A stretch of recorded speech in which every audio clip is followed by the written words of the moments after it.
Shalom everyone, and welcome to Hampstead Garden Suburb Synagogue's sermon for Parshat Vayetzei.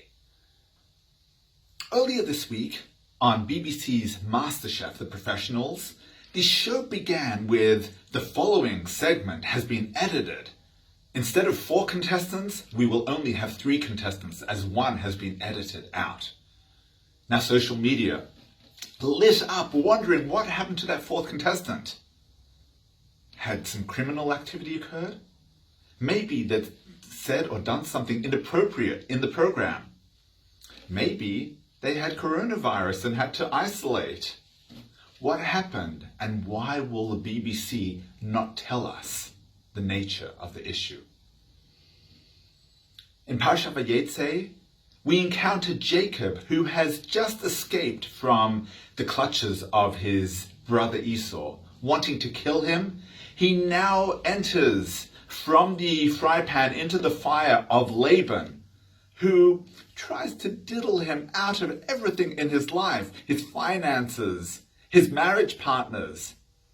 But at the end of 22 years, Jacob, who has successfully built up a business, built up a family, he turns to his wives, Rachel and Leah, and he says, "It's time to return to the land of Canaan. Will you come with me?" And they say, "Oh, yes, we will.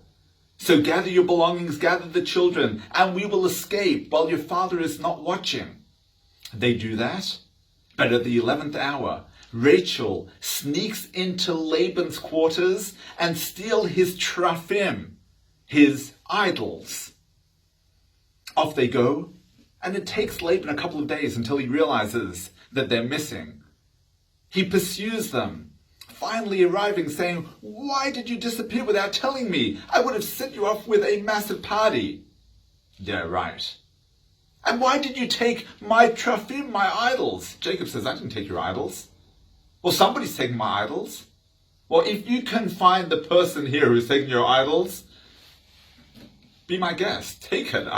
Nobody would have taken your idols." Unbeknownst to Jacob, of course, his wife Rachel had taken the idols. So Laban goes from one tent to another looking for his idols, unsuccessfully, until he enters the tent of Rachel. Rachel grabs the idols, places them under her seat, and says, "I'm sorry, Dad, I'm sorry I can't rise for you because I have women's issues." He's unable to find the idols, and he walks away empty-handed. Question is, number 1, what exactly were these trafim, and why did Rachel take them? Why did she steal them from her father?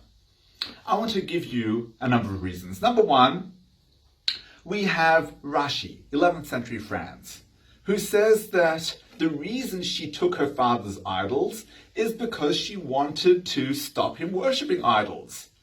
They were monotheists.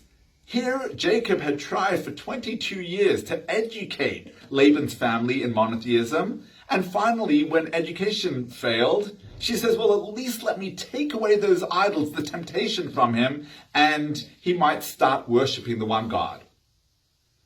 Second answer is given by Rashi's grandson, the Rashbam, 12th century France, who says that actually these trafim had some kind of power. They were like an oracle. They didn't look like statues. They were like boards of some sort, and one could use them to tell certain futures and see what's going on in the world beyond the physical. Rachel didn't want Laban to consult the trafim, the oracle, and see that they had escaped, and therefore she took them away. It was a very practical move so that he wouldn't consult, and she had them in her possession.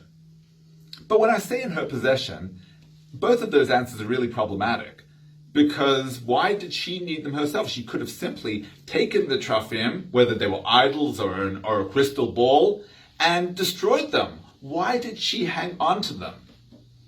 So certain scholars, such as John Skinner, who was one of the authors of the Cambridge Bible about 100 years ago, suggest that she took them because she wanted to worship the trafim herself.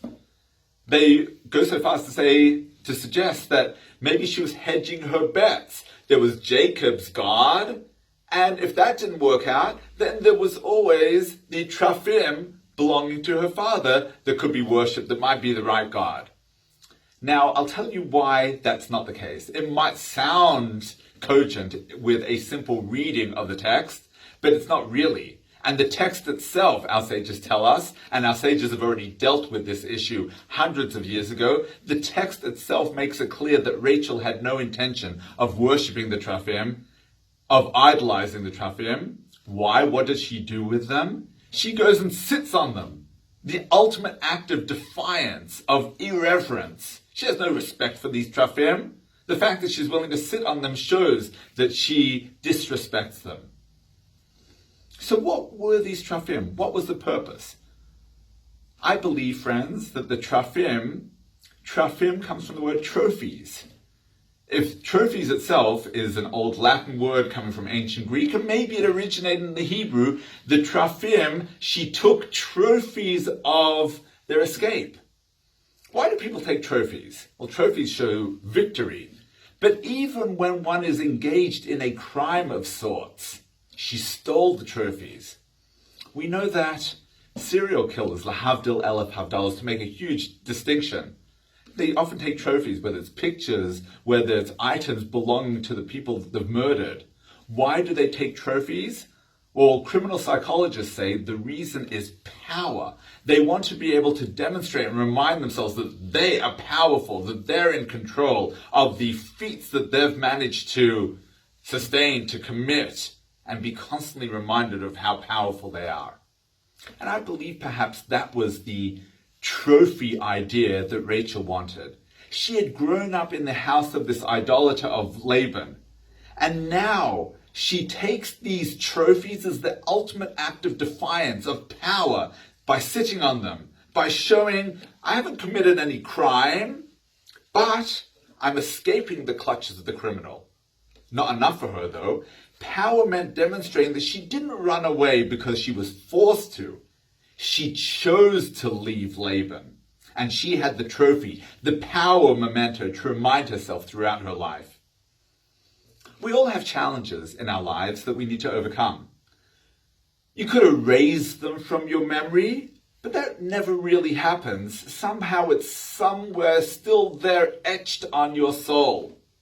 It's bound to rear its ugly head sometime in your life. Did the Masterchef editors really think that by taking that contestant out, we would forget that there was meant to be a fourth contestant? Of course not. Of course we know that there's something missing, and now that makes us even more curious. Nothing truly in life ever gets deleted.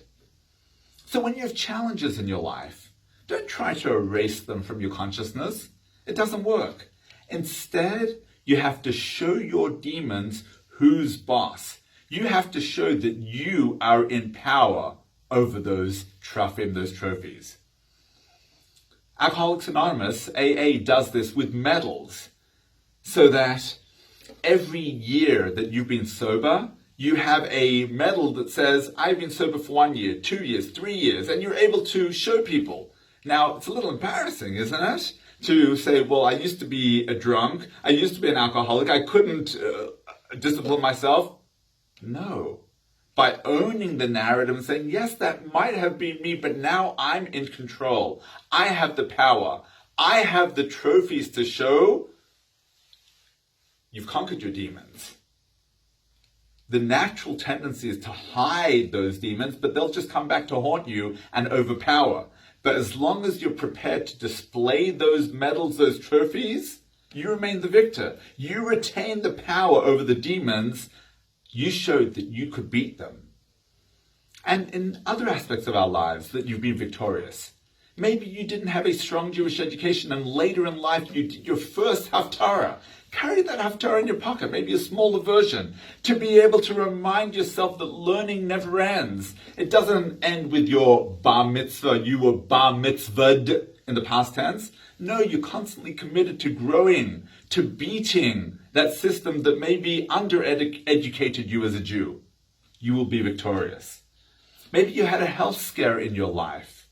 Some people keep as a trophy their appendix or other operations in a jar. Might be a little extreme, but maybe the discharge papers that you frame and keep on your wall to show you made it out. You had a successful operation. You beat that cancer.